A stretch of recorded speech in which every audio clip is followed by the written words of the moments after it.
Hello everyone, आप सभी का इस चैनल में स्वागत है। मैं डॉक्टर पीयूष चौरसिया, फिजियोथेरेपिस्ट। आज की इस वीडियो में हम बात करने वाले हैं हील स्पर या फिर जिसे हम कैल्केनियल स्पर के नाम से भी जानते हैं। तो इस वीडियो में हम जानेंगे कि हील स्पर या फिर कैल्केनियल स्पर होता क्या है और हम इसे एक्सरसाइज के माध्यम से कैसे ठीक कर सकते हैं। तो टॉपिक पे बात करने से पहले मैं आप सभी का तहे दिल से धन्यवाद कहना चाहता हूँ, क्योंकि आपकी प्यार और सहायता की वजह से आज ये चैनल 15,000 सब्सक्राइबर का माइलस्टोन क्रॉस कर चुका है। तो कृपया ऐसे ही आगे प्यार देते रहिएगा इस चैनल को, ताकि मैं आपके लिए ऐसे ही हेल्थ रिलेटेड वीडियो बनाता रहूंगा, ताकि आपको घर बैठे स्वास्थ्य लाभ मिल सके।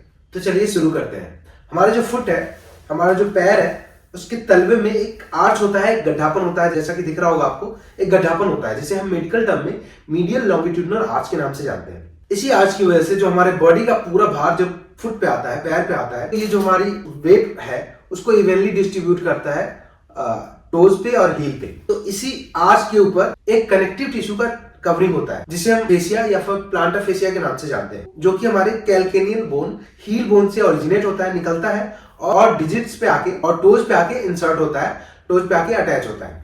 जब हमारे पूरे बॉडी का भार फुट पे होता है, तो ऐसे में जहां से हमारी प्लांटर फेसिया निकल रही है, ओरिजिनेट हो रही है कैल्केनियन बोन से, कैल्शियम का डिपोजिशन होने लगता है, कैल्शियम इकट्ठा होने लगता है, और जिसकी वजह से बोन का एक्स्ट्रा ग्रोथ हो जाता है, बोन का आउट ग्रोथ हो जाता है। मतलब बोन एक हील के पास, जब आप एक्सरे में देखते हैं हम हील स्पर के पेशेंट में, तो एक हील बोन के पास एक बोन का एक्स्ट्रा ग्रोथ हो जाता है।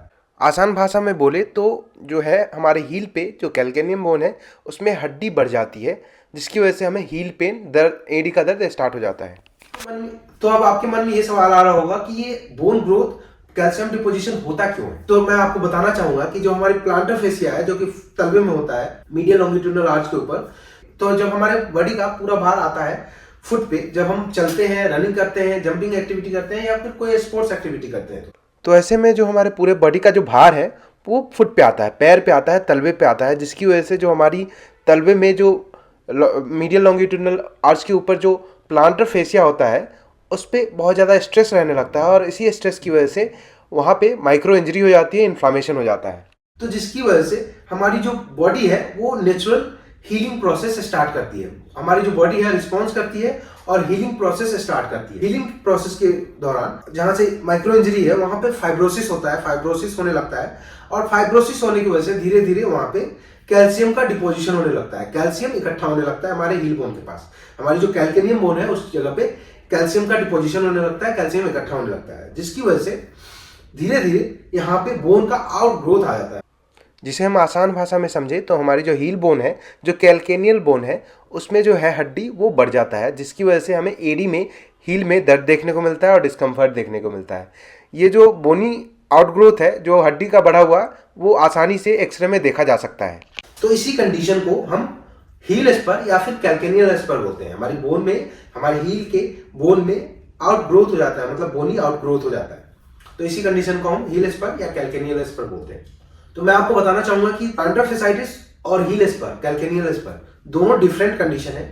क्योंकि प्लांटर फेसाइटिस में क्या होता है कि प्लांटर फेसिया में एक इन्फ्लामेशन हो जाता है। इन्फ्लामेशन की वजह से प्लांटर फेसिया वो थिक हो जाती है, मोटी हो जाती है, और उसमें जो है माइक्रो टीयर या माइक्रो इंजरी हो जाती है, जिसकी वजह से हमें हील पेन स्टार्ट होता है। जबकि हील स्पर में और कैल्केनियल स्पर में प्रॉब्लम ये आती है कि हमारे हील के पास, हमारे कैल्केनियन बोन में बोन का एक्स्ट्रा ग्रोथ हो जाता है, बोन का आउट ग्रोथ हो जाता है, मतलब बोन बाहर निकल जाता है, जो कि प्लांटर फेसाइटिस को हील करने के लिए बॉडी रिस्पॉन्ड करती है। तो वहां पे फाइब्रोसिस होता है और धीरे धीरे वहां पे कैल्शियम का डिपोजिशन होने लगता है, कैल्शियम इकट्ठा होने लगता है, और जिसकी वजह से हमें हमारे हील के पास, जहां से सोल स्टार्ट होती है, वहां पे हमें हील का एक्स्ट्रा ग्रोथ देखने को मिलता है। और ये जो कंडीशन है हील स्पर, उन लोगों में ज्यादातर देखने को मिलता है जो काफी लंबे टाइम तक खड़े होते हैं, जैसे गार्ड्स हो गए, ट्रैफिक पुलिस हो गए या टीचर्स हो गए, या फिर जो लोग स्पोर्ट्स एक्टिविटी करते हैं उनमें भी देखने को मिलता है, जो जंपिंग एक्टिविटी करते हैं उनमें भी देखने को मिलता है। तो चलिए अब बिना देर किए हुए जानते हैं हील स्पर, कैल्केनियल स्पर को हम एक्सरसाइज के माध्यम से कैसे ठीक। तो अगर आपको भी हील पेन हो रहा है,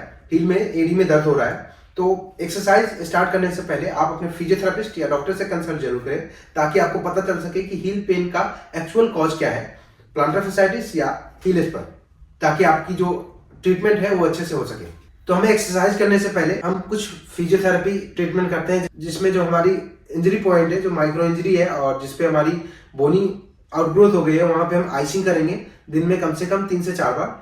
और उसके साथ साथ जब आप क्लिनिक में आते हो तो हम अल्ट्रासोनिक करते हैं, अल्ट्रासोनिक थेरेपी करते हैं, जिससे जो इंजरी पॉइंट है वो अच्छे से हील हो पाता है, तो जिससे कि हमारी जो हीलिंग प्रोसेस है, जो हमारा ट्रीटमेंट है, वो सही ढंग से हो पाता है। तो चलिए करते हैं अभी हम फर्स्ट एक्सरसाइज करेंगे। हम अपनी काफ मसल को मोबिलाइज करेंगे।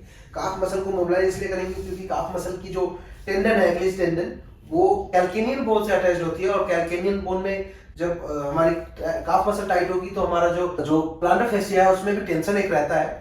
तो हम अपनी काफ मसल को मोबिलाइज करेंगे, जिससे हमारी जो कैल्केनियन बोन पे जो स्ट्रेस है, जो हमारी जिसकी वजह से हमारी प्लांटर फेसिया पे स्ट्रेस जो आ रहा है, उसको हम कम करेंगे, तो जिससे हमें पेन में रिलीफ देखने को मिलेगा। तो इसे करने के लिए हमें एक फोम रोलर की जरूरत होगी। फोम रोलर को अभी क्या करना है, फोम रोलर को जिस लेग में हमें, जिस हील में प्रॉब्लम है, उसको उसकी काफ मसल को मोबिलाइज करना है। काफ मसल को मोबिलाइज करने के लिए क्या करना है कि अपने फोम रोलर को काफ मसल के नीचे रख लेना है, और अभी हमें उसके ऊपर अपने पूरे काफ को मोबिलाइज करना है। कुछ इस तरह हमें आगे और पीछे मूव करना है काफ मसल के ऊपर, कुछ इस तरह। इस मोबिलाइज टेक्निक को हमें कम से कम 1 मिनट तक कर लेना है, ताकि हमारा पूरा जो काफ मसल है वो अच्छे से मोबिलाइज हो जाए। तो अभी हम सेकंड एक्सरसाइज करेंगे। अपनी जो प्लांटर फेसिया है उसको मोबिलाइज करेंगे। प्लांटर फेसिया को मोबिलाइज करने के लिए हमें एक बॉल की जरूरत होगी, टेनिस बॉल या कॉस्को का बॉल। अभी आपको अपने फुट के नीचे, तलवे के नीचे रख लेना है, और उसके ऊपर हल्का प्रेशर के साथ बैठकर आगे पीछे बॉल को मूव करना है पूरे प्लांटर फेसिया पे। इससे जो आपकी प्लांटर फेसिया पे जो अनवांटेड स्ट्रेस आ रहा है वो कम होगा, और जिसकी वजह से जो हीलिंग प्रोसेस है वो तेज होगी। इस रिलीज टेक्निक को हमें कम से कम 1 से 1.5 मिनट तक करना है। पूरे अपने प्लांटर फेसिया पे बॉल को रोल करना है। अभी हम नेक्स्ट एक्सरसाइज करेंगे टोज कर्ल। इसे करने के लिए क्या करना है कि हमें चेयर पे बैठ जाना है, और चेयर पे बैठ के अभी अपने टोज जो है, अपना जो टोज है, उसको कुछ इस तरह हमें कर्ल करना है। कुछ इस तरह हमें कर्ल करना है। हील पे पूरा सपोर्ट होगा, और बाकी जो टोज होंगे वो हमारी कुछ इस तरह ऊपर होंगी, और अभी हमें टोज को कुछ इस तरह कर्ल करना है। इससे जो हमारी सोल की इंट्रिंसिक मसल है वो स्ट्रेंथन होंगी, जिससे हमें पेन में अच्छा रिलीफ देखने को मिलेगा। इसे कम से कम हमें 1 से 1.5 मिनट तक करना है। तो अभी हम नेक्स्ट एक्सरसाइज करेंगे टॉवल क्रंचेस। इसे करने के लिए अभी हमें चेयर पे बैठ जाना है, और अपने फुट के नीचे एक टॉवल या बेडशीट रख लेना है, और उसके बाद अभी क्या करना है कि हमें टोज से इस टॉवल को या बेडशीट को समेटने की कोशिश करनी है। जब एक बार समेट लो अच्छे से, तो फिर उसे सीधे कर लो और फिर से समेटो। कम से कम इस एक्सरसाइज को 1 से 1.5 मिनट तक करने हैं। इससे जो हमारी सोल की इंट्रिंसिक मसल है वो मजबूत होंगी, जिससे हमें पेन में अच्छा रिलीफ देखने को मिलेगा। यह वीडियो आपको अच्छी लगी होगी, और आपकी हील स्पर या कैल्केनियल स्पर को ठीक करने में काफी ज्यादा सहयोगी रहेगी। तो अगर आपको इस वीडियो से रिलेटेड कोई भी क्वेश्चन है, कोई भी क्वेरी है, तो मुझे कमेंट के थ्रू जरूर बताएं। मैं उन कमेंट में उन क्वेश्चन का रिप्लाई करूंगा। और अगर आपको यह वीडियो अच्छी लगी हो तो कृपया इस वीडियो को लाइक करें, शेयर करें जितना ज्यादा से ज्यादा हो सकता है, ताकि उन लोगों तक वीडियो पहुंच जाए जिन लोगों को हील स्पर है, ताकि उन्हें स्वास्थ्य लाभ मिल सके। और अगर आप इस चैनल में नए हैं तो कृपया इस चैनल को सब्सक्राइब करके बेल आइकन को दबा दीजिए, ताकि ऐसे ही हेल्थ रिलेटेड वीडियो का अपडेट आपको मिलता रहेगा। धन्यवाद।